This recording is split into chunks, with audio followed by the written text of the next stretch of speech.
আরে ভাই দাঁড়ান দাঁড়ান দাঁড়ান, আরে ভাই এটা আপনি কি করতেছেন? আপনি দাঁড়িয়ে কোনো পানি পান করতেছেন।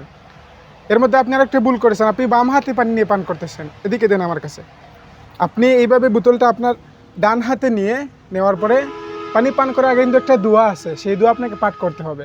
সাকাহুম রব্বুহুম শারাবান তাহুরা, এই দোয়া পড়বেন। আর যদি এই দোয়া না পারেন তাহলে আপনি বিসমিল্লাহ বলে 3 বারে পানি পান করবেন।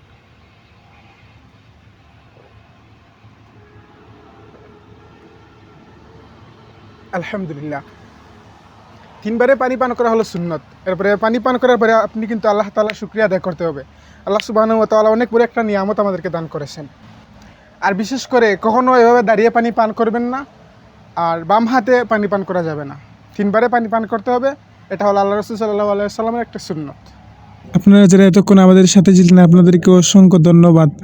এবং আমাদের ভিডিওতে যদি কোনো রকম ভুল ত্রুটি হয় তাহলে আমাদেরকে বলবেন, আমরা শুধরানোর চেষ্টা করব ইনশাআল্লাহ। আর যদি ভিডিওটা দেখে মনে হয় কারো উপকার হবে তাহলে একটা শেয়ার দেবেন।